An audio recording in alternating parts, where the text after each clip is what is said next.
Hello friends, હું doctor Namrata Trivedi. તો ચલો આજે આપણે ડિસ્કશન કરશું હાઇપોથાઇરોઇડિઝમ વિશે. હાઇપોથાઇરોઇડિઝમમાં there is a reduce production of thyroid hormone. T3 અને T4 બંને હોર્મોનનું લેવલ ડિક્રીઝ જોવા મળશે. હાઇપોથાઇરોઇડિઝમ છે એ જનરલી બે ટાઈપનું હોય છે, પ્રાઇમરી હાઇપોથાઇરોઇડિઝમ અને સેકન્ડરી હાઇપોથાઇરોઇડિઝમ.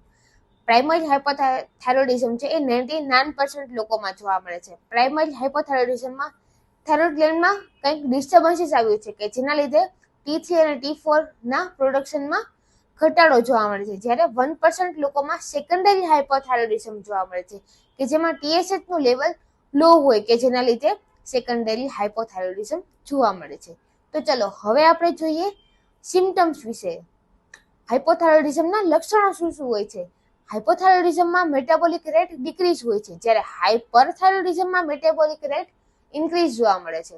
હવે મેટાબોલિક રેટ ડિક્રીઝ જોવા મળે છે તો પેશન્ટની ભૂખ ઓછી લાગશે, પણ સાથે સાથે વેઇટ ગેઇન વધુ જોવા મળશે અને પેરિસ્ટાલ્સિસ મુવમેન્ટ છે એમાં ડિક્રીઝ જોવા મળશે, એટલે કોન્સ્ટિપેશન જોવા મળશે.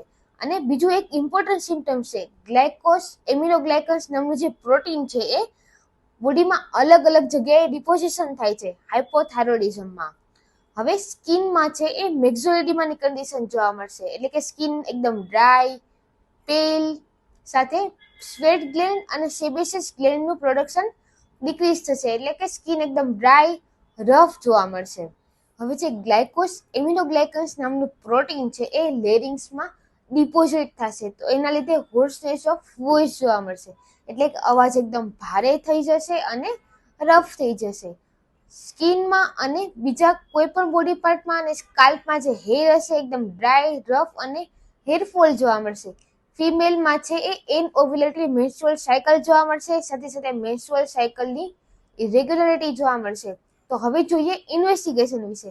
ઇન્વેસ્ટિગેશનમાં જનરલી હાઇપોથાઇરોઇડિઝમ પર્સનમાં T4 નું લેવલ લો જોવા મળે છે અને TSH નું લેવલ હાઈ જોવા મળે છે. Thank you.